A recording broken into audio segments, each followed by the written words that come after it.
It's now time to introduce someone who is going to change your life. Richard Dennis is the Chief Economist at the Australia Institute, and not often would you think an economist would change your life, but today will be different.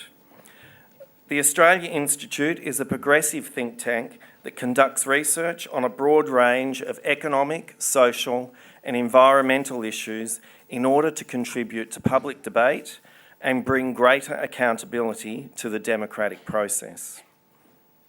And this is why he is going to change your life, because he's going to help you make sense of and see through all of the gobbledygook you've been fed by politicians and economic modelers for your entire life. Is there really such a thing as good debt and bad debt? Can the world be truly divided into lifters and leaners? Did we really have to have that recession? Does wealth really trickle down? Let's find out. Please make Richard welcome.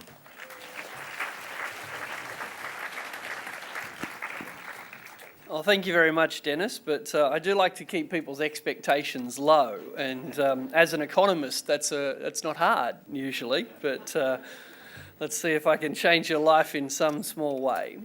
So yes, it's true, I am an economist. I apologise. I'm also from Canberra, so sorry again. But hopefully I can avoid the Econo Babble and speak to you today about not just the economy, which, let's face it, is a rather secondary concern, and you heard that from an economist. But more importantly, let's talk about the shape, not the size, but the shape of the country that we want to build. What kind of country do we want to live in? What kind of things do we want more of? What kind of things do we want less of?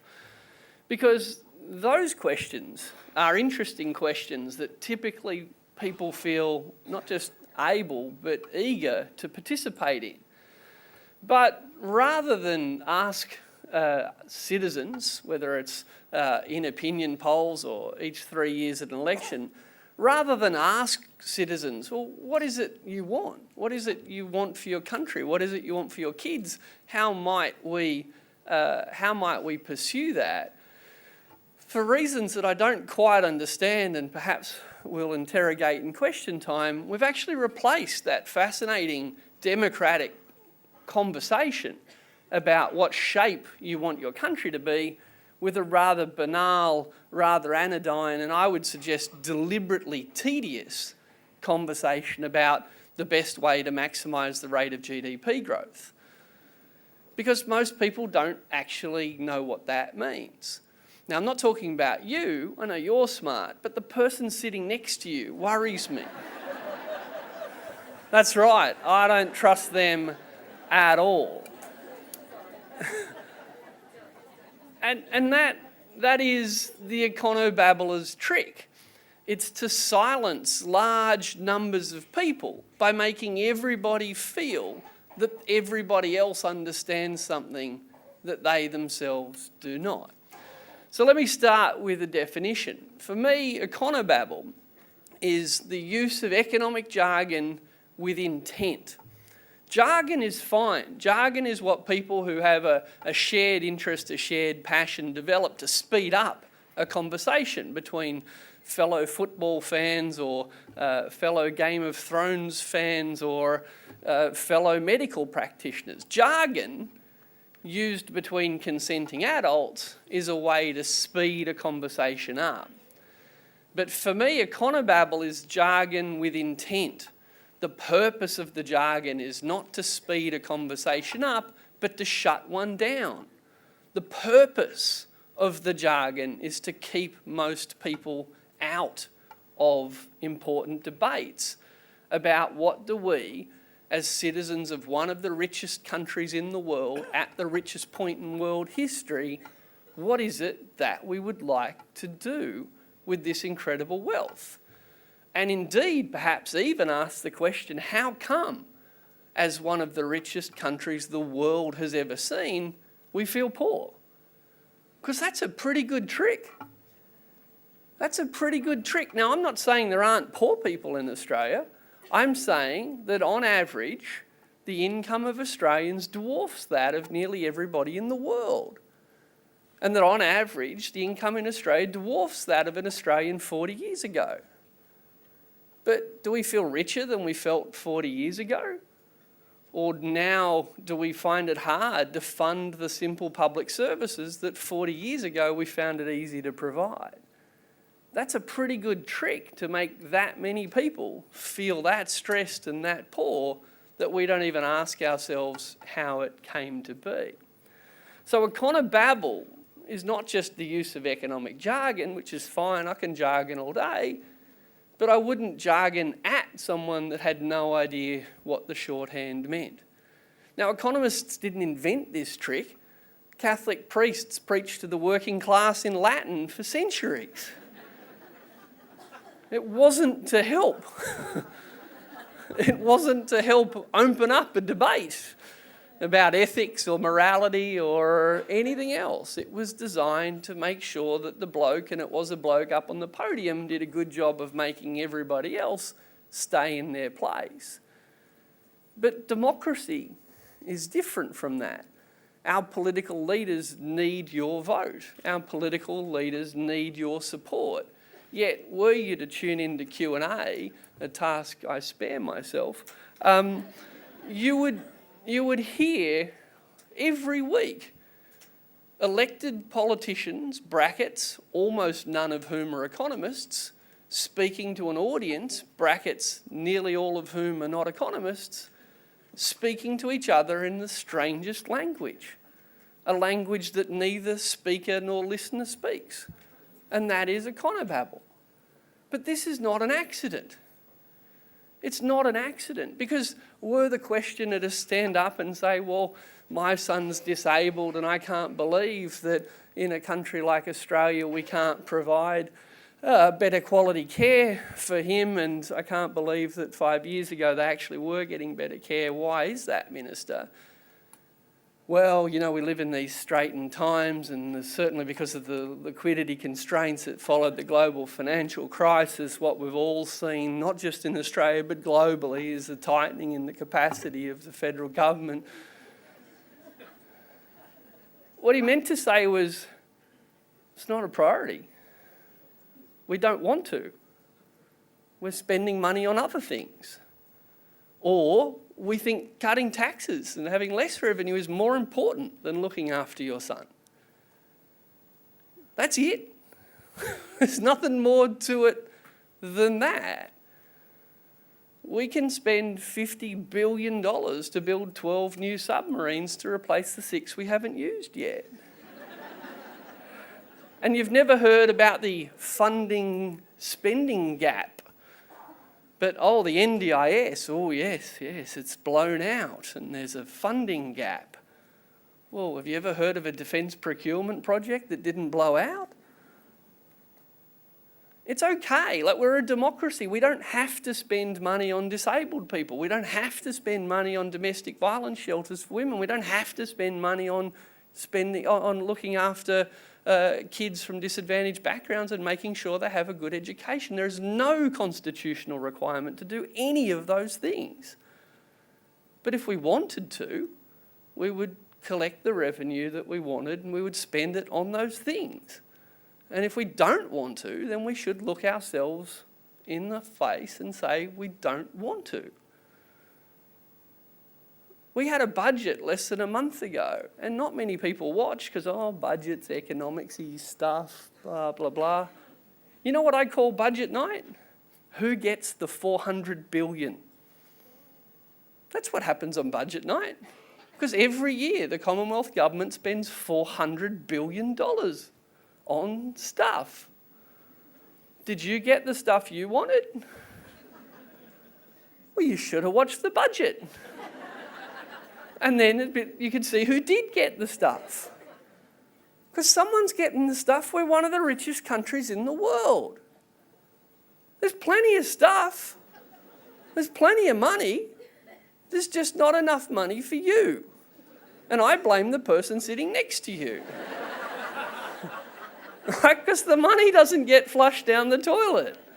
It gets flushed into somebody's pocket, and if it's not yours, it's someone else's. So not only don't we worry about the $50 billion cost of building 12 new submarines, and by the way, I don't care, build 15, they're not even dear. I'll come back to how small $50 billion is in a minute. That is not a large amount of money, and only an economist can tell you that. But we're about to drop $50 billion on tax cuts for big business. Right? It's got nothing to do with fixing the budget deficit. It's going to make the deficit bigger. But that's okay, because that's part of the plan as well. Because it's actually hard to get a large group of people, certainly hard to get 24 million people to agree to cut spending on health and education, because people overwhelmingly like it. Do you know the best way to get people to agree to spend less money on essential services? I think the best way to get people to do that is, come on, let's go early to Q&A. I'm asking you the questions. What's the easy way to get people to agree to do something they don't want to do? Fear? What are they afraid of? Pain? You're getting the hang of it? Tell them they're broke. You know what the best way to cause a budget deficit is? Cause a budget deficit. Cut taxes. You cut taxes for enough years, you'll get deficits, and then you turn around and go, oh, I've got a deficit. Going to have to cut spending. You think that Conservatives hate budget deficits. Conservatives love budget deficits. Budget deficits are the stick with which to beat your expectations down. That is the purpose of a budget deficit. Look, we've got more going out than coming in. We have to cut spending on popular, important things. Don't mention the submarines. We have no choice but to cut spending on the disabled and the poor and the old, but not the submarines. We have no choice. The economy, the budget is in deficit because we cut taxes massively. It's not hard. You don't have to be an economist to ask simple questions like, if we're broke, why don't we collect some more tax? But the answer, if you ask, why don't we collect some more tax, will be a great big dose of Econo Babble, I guarantee you. Oh, well, that would destroy incentive and foreign firms wouldn't invest in Australia, and then what we'd find is that productivity would fall, and in the long run the cake would wind up smaller, and that's why your kid can't get help. Doesn't mean anything. We've been told for so long in Australia that we're a high tax country that even though the internet exists, we believe it. Right? I know, there's this communist, what's it called, the IMF, that's right, the International Monetary Fund. And they've got something called a website that no one in the parliamentary press gallery has access to. And what it shows is that Australia is what we call a low tax country. But if we call ourselves a high tax country for long enough and call people like me lefties when I point to the IMF website, we might be able to convince a lot of people that the reason we can't afford to spend money is because we're poor rather than because we don't want to. Now, to be clear, lying is a good strategy, sometimes. I lie to my children when I don't want to do things. So, for my example, my 6-year-old says, Dad, why don't we go to Disneyland for a holiday? A thought that shocks me. I might say, that's a great idea, son, but we can't afford to go. Well, I'm comfortably middle class, and if I wanted to waste money and go without things I do think are important, we probably could go to Disneyland. But rather than say, son, your priorities differ from mine, I just lie and say we can't afford to. But he doesn't get a vote in whether I'm his dad. And you do get a vote as to whether the people that say we can't afford to spend money on insert your priority here, you do have a vote for them. And they're lying to you when they say that we, quote, can't afford to do it. Now, because we've been told that we're a high tax country and our high taxes are already burdening us so much that we've become uncompetitive, and it's our high taxes that make us uncompetitive, and that's why we can't afford to produce anything, especially manufacturing, because we're so high tax and uncompetitive, I usually say, has anyone here ever seen a Volvo? Anyone here ever seen a Volvo? How about a BMW? See, I can't get my head around this because Volvos come from this strange mystical country called Sweden that has much higher taxes than us. And BMWs and Mercedes come from this weird hypothetical thing called a Germany. And what you find about this hypothetical Germany is it too has higher taxes than us, yet somehow it still seems to manage to make things. Yet we've actually been telling ourselves for decades now, that because our taxes are so high, that's why we can't make anything here. Now, there are lots of reasons that we might not make as much stuff here as we used to, but I assure you that one of them is not the tax rate. And if it was, it'd be hard to explain how the highest tax countries in the world, let's call it Northern Europe, has anyone been? Has anyone been to this mystical land? I'm not making it up, it does exist, and I know you've seen at least one Volvo in your life. So if it was true that high taxes were the reason we couldn't make anything, you would think that there would be no country that had even higher taxes than ours that made something, but there is. So the answer can't be centrally related to tax. That's why Econo Babble is so important. Econo Babble is designed to keep you out of public debate. Now, how am I going for time, Dennis? 10 more minutes. Good. See, I don't use PowerPoint.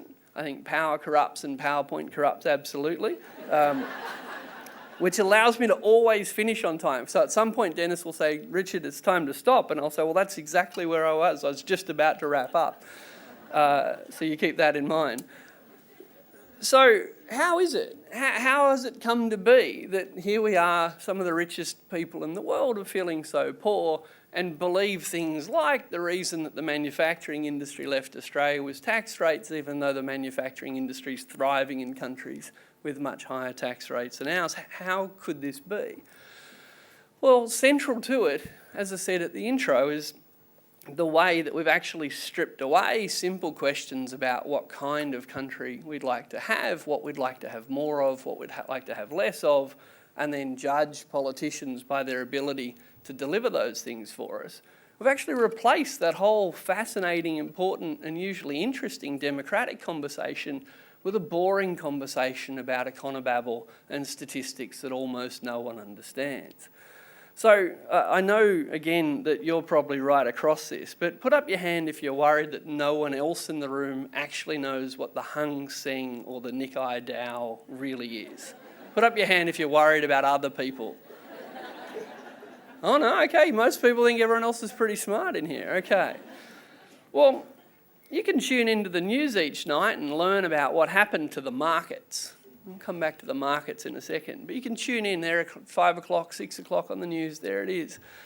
Because people that own a lot of money in shares or have a lot of money invested in shares wouldn't kind of track that on something like a smartphone through the day, would they? They'd all be rushing home to watch the 5 o'clock news to find out how the Hung Seng went or the Nikkei. But anyone here who's ever tried to get a story up on the news about, I don't know, the complete fundamental spectacular failure of our society to invest in quality care for people who need it, you'll know how hard it is to get a minute or two on the 6 o'clock news. That's some expensive real estate. So why every night on the news are we getting information that has almost no bearing on anyone in this room's life? And anyone who actually did care about it probably isn't hanging out to find out from Channel 10 how their portfolio performed through the day. What's that there for? What's all that talk about how the market's doing? Who's listening to that? Next time you hear the journalists turn on now to the markets, just ask yourself, I wonder who in the world gives an insert word here. I don't know you well enough to insert my preferred word. Because that conversation about the markets and how the markets are doing, and more importantly, or more bizarrely, how the markets are feeling. How are the markets feeling? Anxious. The markets are anxious. The markets were nervous. Maybe the markets were upbeat. Let's just break down this most important piece of Econo Babble. When we hear that the markets were feeling angry, or the markets responded negatively, what on earth are we talking about? Let me just help you. Has anyone here ever been to a fish market? Okay, I want you to picture a fish market. Big shed, probably tin, cold, smells like fish. Beautiful thing about a fish market is there's people there that want to buy fish. There's people there that want to sell fish. They come together. That's what a market is. A market is a place where buyers and sellers come together. So imagine you're in the fish market, smelling the fish, wishing you wore a jumper. Now ask yourself the following question. I wonder how the fish market feels. I wonder what the fish market wants. Now don't get me wrong, I reckon I know what the people in the fish market want. They want to sell some fish or they want to buy some fish. But it actually makes no sense to even consider the question, what does the fish market want?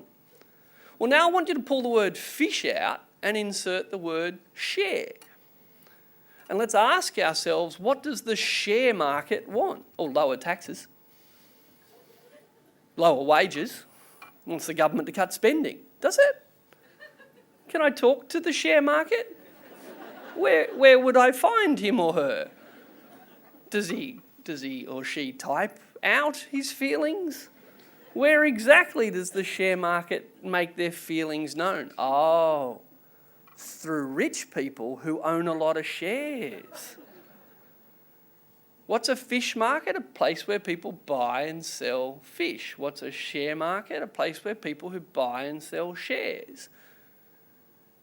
Now, when we hear that the share market reacted negatively, it's as if the Zeus and Apollo are about to chuck some lightning bolts at us for offending them. No, seriously, the whole point of talking about the market is to take the most important words out, some people. So the fact that a bunch of people who own a lot of shares reacted angrily at suggestions that they pay more tax is probably a sentiment you can understand. Might be a sentiment you're sympathetic to. Might be a sentiment you couldn't give a rat's about. But hearing that some people who own a lot of shares are angry sounds a bit different from the market reacted angrily, doesn't it? It's not an accident we talk about what the market wants. It allows us to never have a conversation about what you want. It's designed to keep you out of the conversation. And what scares me is that a lot of our politicians don't even know this. They actually talk about it like they're talking about the Greek gods or someone else. Oh, that's, yes, Richard, well, maybe Sweden does exist. And maybe they do have higher taxes than ours and still make cars. But the market would mark us down if we were to increase taxes. Now that's fine. Just admit it. We don't want to increase taxes because we don't want to spend more money on the sick or the poor or the disabled. We don't want to. That's fine. It's a democracy. Sweden's got tax to GDP ratio of nearly 50%. Right, there are countries with 12. We're at 24. We're not a high tax country. And there are countries with much smaller public sectors than ours. It's a democracy. We get a choice. But as I said at the beginning, if we can keep you all out of that democratic choice, then it's much easier for those that do feel they get listened to get away with it. To wrap up, I was here for the previous session and someone was talking about, how do you change people's minds? How do you influence a politician? I think it's really simple. There's only two things that politicians respond to: pain and the threat of pain. That's it. Everything else is just pretending to listen. Now, get me right. That's okay. It's a democracy. Their job is to represent people. Their job is to make decisions on our collective behalf. Their job is to say, no, we can't go to Disneyland every year, because we can't. All right, we're one of the richest countries in the world. We can do anything we want, but we can't do everything we want. We have to make hard choices.